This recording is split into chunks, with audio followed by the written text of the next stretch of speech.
massive group of welcome to our youngest ever performer ever, Aleksa, Asme! Aleksa,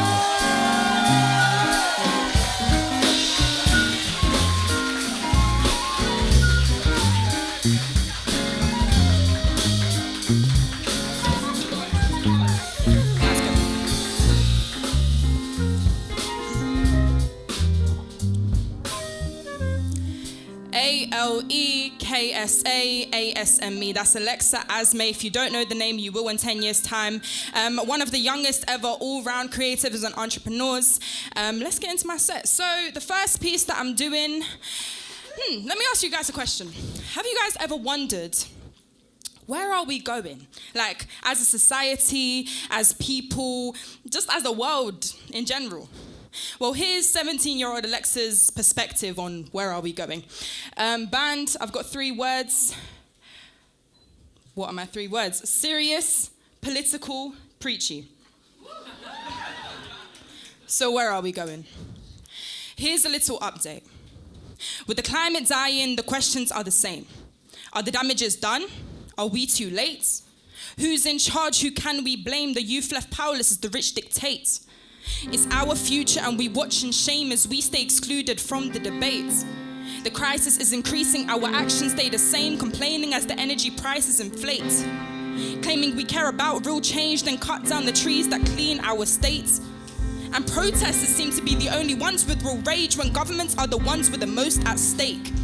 The country worries about their decreased wage while scientists push forward the ending date.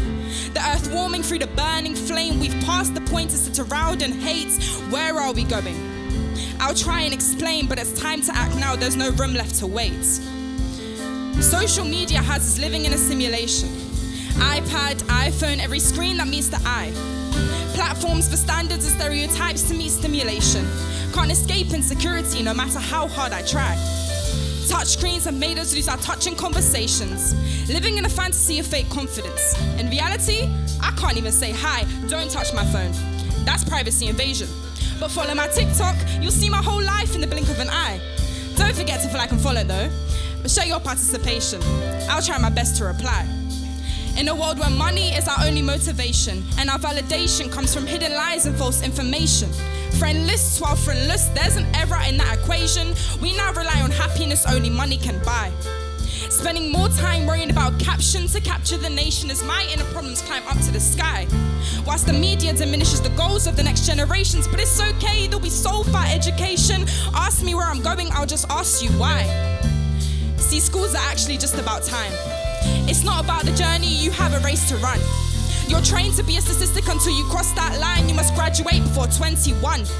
There's no space for creativity to shine unless you have extra time once your work is done. You claim you're preparing me for my prime whilst I memorize every equation under the sun. Whilst you teach me which priorities should fall in line, whilst you watch my hobby slowly decline, but I get it. School's not meant to be fun. So who is to blame? Teachers play the biggest role but are paid less. Students go by a number and not a name. Exams made by someone who hasn't sat a real test, so what is the aim? We only praise those who produce the best picture to fit in one frame. The question why school's the leading cause of our youth stress. As we try so hard to be the same, we are all individually blessed. Science teaches us that no 2 brains are alike, yet we're defined by one version of success. Our curriculum is so complexly plain when it's actually plain simple to teach us the game of life that won't trap us in difficulty and pain. Don't get me wrong, I don't disagree with education, that would be insane, but school creates problems education tries so hard to refrain from. Childhood traumas I don't even need to explain. Profiting from our numbers as our livelihoods fade. Providing information with no real gain, telling us not to give up, try again. If you want to succeed, this is the right train, yet most of us can't even see the end of the lane. Where are we going? I don't know what to say. I'm just hoping the next generation's freedoms don't die in vain. Aleksa.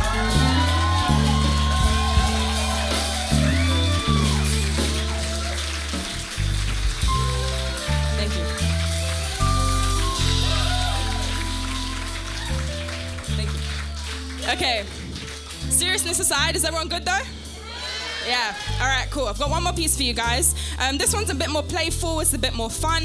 Before I do begin though, I want to say all the poets that have come before me, you're absolutely incredible. Listen, as I love going last, but at the same time, I hate it because how do you go up against these people that we've gone up against? Seriously, you guys are all amazing. And one more thing, the shirt that I'm wearing has my poetry lines on it. So if anyone wants to purchase them, feel free to find me afterwards. I'll give you all the details. And yeah, so like I said, this next piece, it's really playful. I wanted to do something different to my first piece, just so you guys get to feel what I really am like as a poet. This one is all about wordplay. I hope there's people in the audience who like numbers or maths. If you don't, hopefully you will after this poem. But yeah, so band, I've only got one word for you, that's confident. But yeah, this is number 37. You didn't place me as number one, but let's make one thing clear. I belong in the fronts here. You are my one safe space. I don't need to uphold a front here. You make my deepest and darkest fears disappear. I don't mean to be the one to interfere in your sphere of perseverance towards your career-driven goals, but don't be surprised. When you see me in your rear-view mirror tightly latched onto each and every journey you steer, I will always be here to support. My justified pride clouds my ability to make this appear as sincere as my heart would want it to. But that pride shatters as I stand proudly beneath the two chandeliers in your eyes. And I can't help but let out the widest smiles that hide the way my heart prepares to be broken another 2 times. Maybe just if I found a way to not overshare so much or stare so much or better yet care so much, then it may be that I would have a heart that needs to be repaired so much. See, the number 2 appears in our pair way too many times. I could write one too many rhymes about the honor of being by your side as you win for the first 2 times, the first 2 times of many. The first few times I said it, I was in utter awe of your mind, words and presence was the same first few times I meant it. In all of my presence, you 2 times my appetite with both the soul food and the eye candy. And then you question why I was so greedy, sorry, needy, need I say everything in your essence seems to come in double, trouble, double muscle, double cuddle, double crumble. Boy, do I struggle to understand you as you algebraically speak in ways that are way too subtle for me to estimate what it is you're truly looking for. You interrupted our couple with a love triangle, placing me adjacent to your ego. See, with you I tried a new angle. I wanted all the 3 sides, I showed you to be equal. Rather than a surplus that would mean you'd have to subtract a cute segment of you that completes me.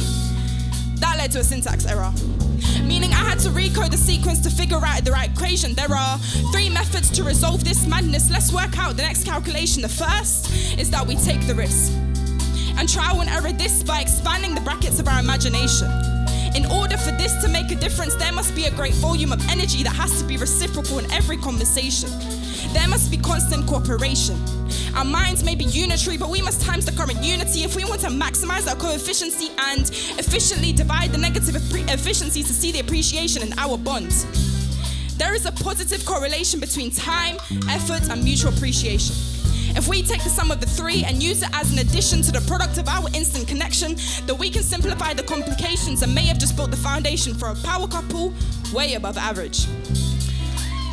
The second method is arguably less baggage, but personally increased damage as we reduce the high intensity to medium. Find the middle ground and settle for a friendship as the median.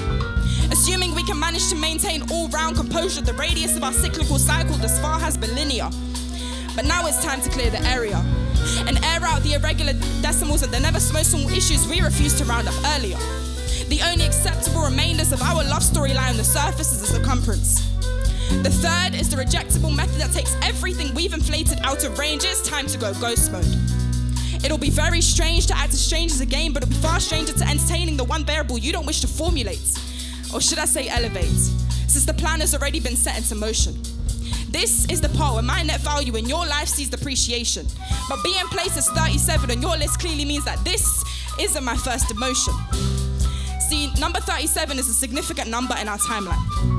Numbers 20 and 7 were your favorite. That brings us to 27.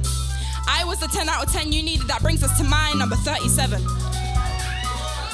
3 and 7 also bring us that 10. 30 to 7 was my arrival time to your show, but 9 times out of 10, 11 p.m. is always our show time to shine. Now this is a slight tangent, but the possibility of us working out is a chance only I can imagine. Because whilst opposites may attract, you being my first whilst I'm placed last is one hell of a task I'm not willing to manage. But wishful thinking won't stop my appreciation for the beauty of numbers. Because even when all the digits are added up, Everything has fallen perfectly into place without remainders, and every calculation has successfully been completed. Infinity won't even make up for a fraction of my feelings for you. Thank you.